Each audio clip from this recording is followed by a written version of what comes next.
찬송가 425장을 찬양하며 3월 7일 월요일 새벽 기도회를 하나님께 올려드립니다.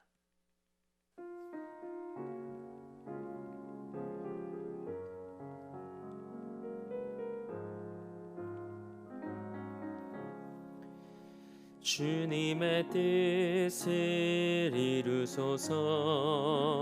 고요한 중에 기다리니 진흙과 같은 날 빚으사 주님의 영상 만드소서.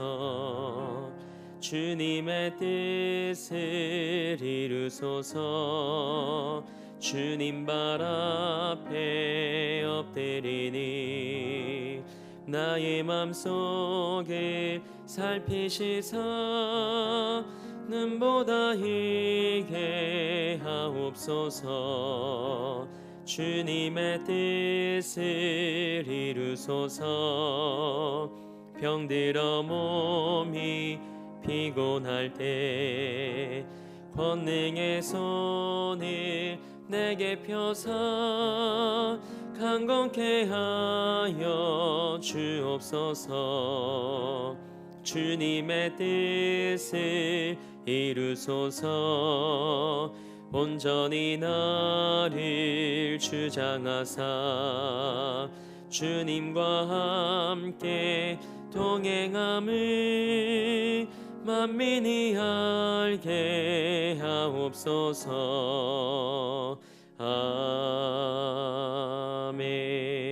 아멘. 사도신경으로 우리의 신앙을 고백합니다. 나는 전능하신 아버지 하나님, 천지의 창조주를 믿습니다. 나는 그의 유일하신 아들, 우리 주 예수 그리스도를 믿습니다.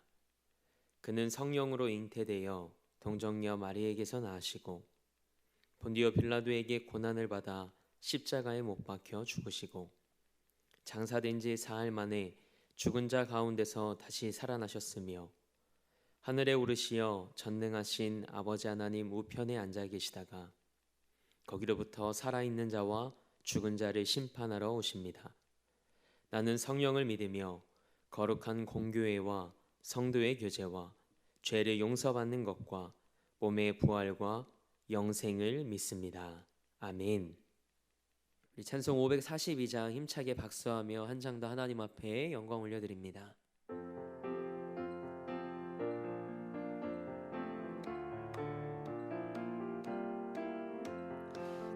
주 예수 의지함이 심히 기쁜 일일세. 영생 허락 받았으니 의심하 주옵도다. 예수 믿는 것은 받은 증거 많도다.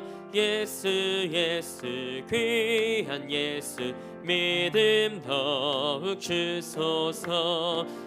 주 예수 의지함이 심히 기쁜 일일세. 주를 믿는 나의 마음 그의 피에 적시네. 예수 믿는 것은 받은 증거 많도다. 예수 귀한 예수 믿음 더욱 주소서. 주 예수 의지하여 죄악 벗어버리네. 안위 받고 영생함을 주께 모두 얻었네. 예수 믿는 것은 받은 증거 많도다. 예수 귀한 예수 믿음 더욱 주소서. 주 예수 의지하여 구원함을 얻었네. 영원 무궁지나도록 주여 함께 하소서. 예수 믿는 것은 받은 증거 많도다. 예수 귀한 예수 믿음 더욱 주소서. 아멘. 오늘 우리에게 주신 하나님의 말씀은 레위기 5장 14절에서 6장 7절 말씀입니다. 하나님의 말씀을 받겠습니다 고백한 후에 저와 여러분 한 목소리로 합독하겠습니다. 하나님의 말씀을 받겠습니다. 여호와께서 모세에게 말씀하여 이르시되 누구든지 여호와의 성물에 대하여 부지 중에 범죄하였으면 여호와께 속건제를 드리되 내가 지정한 가치를 따라 성소의 세겔로 몇 세겔 은에 상당한 흠없는 순양을 양떼 중에서 끌어다가 속건제로 드려서 성물에 대한 잘못을 보상하되 그것에 5분의 1을 더하여 제사장에게 줄 것이요 제사장은 그 속건제의 순양으로 그를 위하여 속죄한즉 그가 사함을 받으리라. 만일 누구든지 여호와의 계명 중 하나를 부지 중에 범하여도 허물이라 벌을 당할 것이니 그는 내가 지정한 가치대로 양떼 중 흠없는 순양을 속건제물로 제사장에게로 가져갈 것이요 제사장은 그가 부지 중에 범죄한 허물을 위하여 속죄한즉 그가 사함을 받으리라. 이는 속건제니 그가 여호와 앞에서 참으로 잘못을 저질렀음이니라.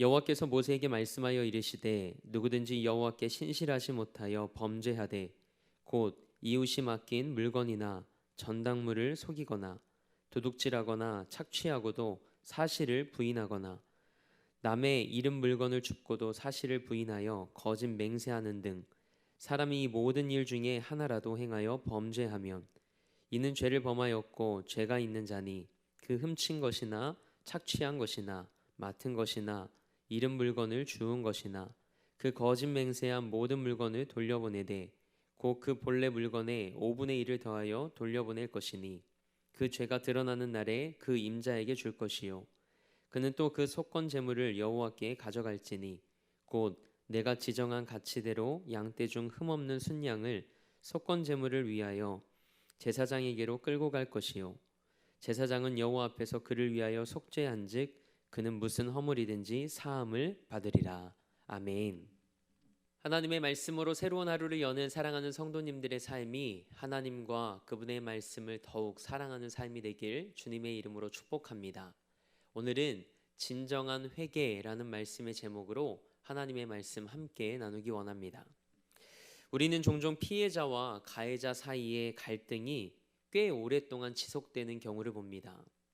가해자는 나는 이미 해야 할 의무를 다했다고 말하고 피해자는 나는 아직 피해 보상을 받지 못했다고 주장합니다. 이렇게 갈등이 지속되는 이유는 두 사람 간의 보상과 회복의 기준이 다르기 때문입니다. 오늘 본문 말씀은 우리에게 죄사함과 보상이라는 속건제의 규정을 제시하고 있습니다. 그와 더불어 진정한 회개가 무엇인지 말씀하고 있습니다. 속죄제와 속건제는 죄를 해결하기 위한 제사입니다. 그러나 죄의 종류에 따라 해결 방안이 속죄제와 속건제로 나뉩니다. 대체로 도덕적 계명을 어긴 죄는 속죄제를 드렸고 재산상의 피해를 입힌 죄는 속건제로 죄 사함의 은혜를 경험했습니다. 그래서 속건제는 배상제 혹은 보상제라고도 불립니다. 속건제는 히브리어로 아시암입니다. 이 단어의 기본적인 의미는 죄와 그에 따른 책임을 가리킵니다. 이처럼 속건제는 단순히 죄사함뿐만 아니라 그에 따른 보상과 책임의 중요성을 담고 있습니다. 먼저 레위기 5장 말씀에 성물과 계명에 대한 속건제 말씀이 기록되어 있습니다. 여호와의 성물에는 두 가지가 있습니다. 하나는 성소의 비품이고 또 다른 하나는 성소에 드린 봉헌물인 고르반입니다. 성소의 비품은 제사장이 아닌 자격 없는 자가 만지면 즉시 화를 당했습니다.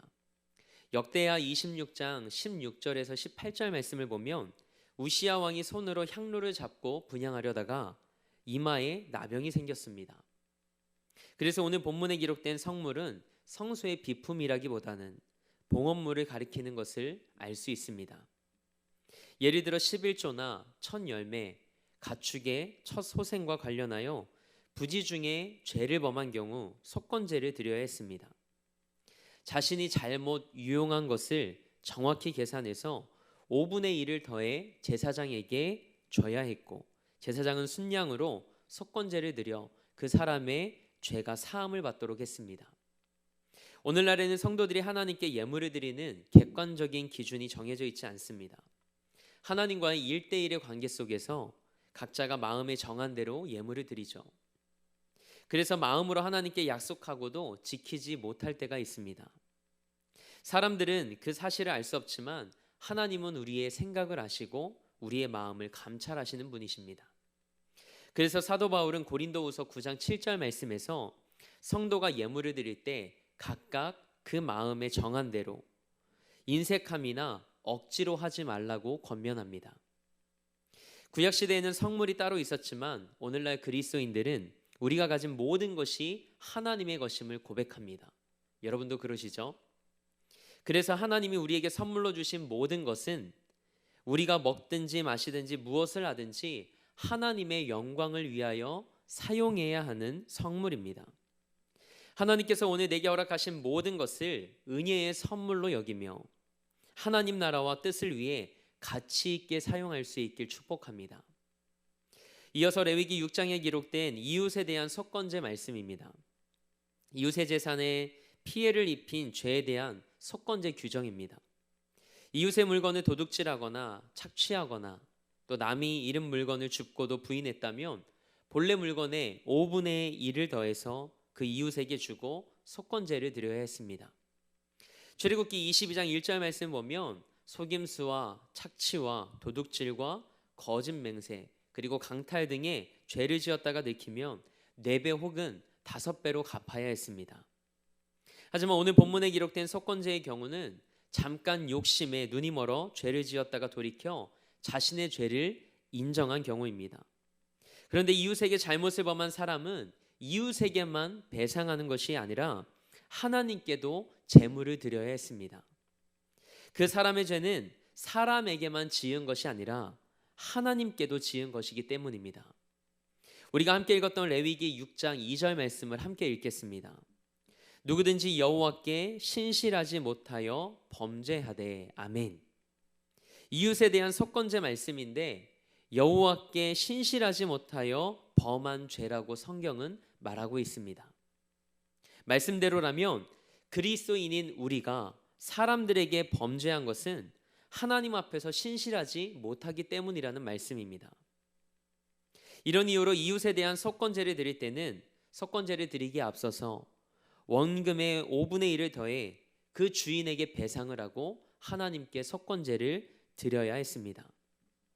속건제는 속죄제와 달리 사회적 신분과 지위에 상관없이 모든 사람에게 동일하게 적용됐습니다.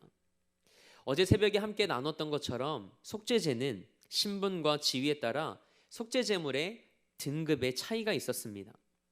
하지만 속건제에는 그것과 상관없이 순양으로 고정되어 있습니다. 배상도 모든 사람에게 동일하게 원금의 20%를 더해서 갚아야 했습니다.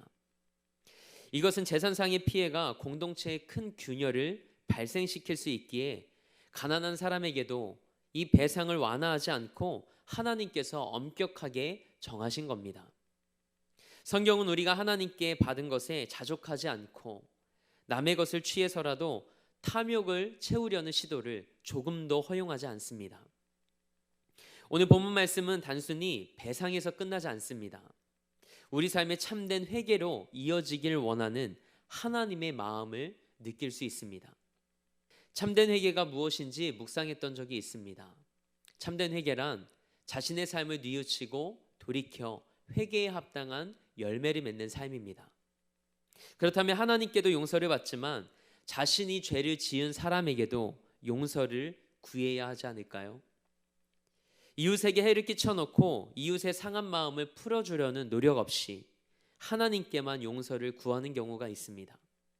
이것은 온전한 회개의 모습이 아닙니다. 속건제의 규례를 통해 온전한 회개의 모습이 어떠한 것인지 우리 마음에 새길 수 있길 원합니다.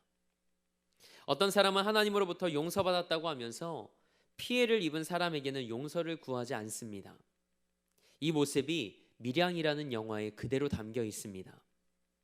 그러나 진정한 회개는 하나님 앞에서 돌이킴과 동시에 피해를 입힌 사람에게 용서를 구하는 것임을 성경은 오늘 우리에게 말하고 있습니다. 이웃에게 피해를 입힌 경우 그 피해 보상에 관한 이야기 중에 우리가 잘 알고 있는 성경 이야기가 있습니다. 누가복음 19장 말씀을 보면 삭개오라는 한 사람을 우리는 만나게 됩니다. 세리장이었던 삭개오는 예수님을 만나고 예수님을 자신의 집에 모십니다. 그리고 예수님의 구원 선언에 감격한 삭개오는 예수님께서 말씀하시지도 않았는데 이렇게 고백을 합니다. 자신의 소유의 절반을 가난한 사람들에게 나눠주고 자신이 다른 사람의 물건을 토색한 것, 누군가의 물건을 속여서 빼앗은 일이 있다면 4배로 갚겠다고 고백합니다. 삭개오의 속죄와 이 배상의 과정은 상식을 뛰어넘습니다. 우리는 죄를 인정하는 것을 두려워합니다. 온전히 회개하기 위해 보상하는 것은 더더욱 부담스러워합니다. 그래서 가능하면 어물쩍 넘어가려 합니다. 하지만 이런 태도는 성경적이지 않습니다. 우리는 범죄한 것을 깨닫는 순간 두려움이 아닌 성령님께 사로잡히고 이끌려야 합니다. 이스라엘 백성들은 범죄한 사람에게 사죄하고 충분히 배상하며 하나님께 나아가 속건제를 드려야 했습니다. 이처럼 회개하고 하나님과 사람들 앞에서 대가를 지불한 사람에게는 어떤 약속이 주어질까요? 레위기 6장 7절 하반절 말씀입니다. 무슨 허물이든지 사함을 받으리라. 아멘. 우리 하나님은 용서하시고 품어주시는 하나님이십니다. 자신의 죄를 깨닫고 뉘우치며 용서를 구하는 자에게 돌이킴의 기회를 하나님은 마련해 주셨습니다. 이제 우리는 하나님께 죄를 자복하고 우리가 손해를 입힌 사람이 있다면 그 사람에게 배상까지 해야 합니다. 이것이 하나님께서 우리에게 속건제를 통해 알려주시는 죄사함의 은혜를 아는 자의 삶입니다. 회개는 말로만 하는 것이 아닙니다. 요한일서 3장 18절 말씀처럼 말과 혀로만 사랑하지 않고 행함과 진실함으로 사랑하듯 회개도 행함과 진실함으로 해야 될 줄 믿습니다. 이 새벽에 참된 회개가 무엇인지 묵상해 보시기 바랍니다. 하나님께서 생각나게 하시는 사람들이나 내가 탐하고 도둑질했던 것이 있다면 하나님 앞에서 회개하고 돌이킬 수 있게 되길 축복합니다. 그리고 해를 가한 상대에게 용서를 구하며 하나님의 말씀대로 살아낼 수 있도록 성령의 도우심을 구하는 이 새벽이 되길 주님의 이름으로 축원합니다. 함께 기도하겠습니다. 하나님, 우리가 하나님과 하나님의 말씀을 사랑할 수 있도록 은혜 베풀어 주시기를 원합니다. 하나님과 하나님의 말씀을 사랑한다고 하면서도 하나님의 뜻과는 거리가 먼 삶을 살아가고 있지는 않은지 우리의 삶을 돌아봅니다.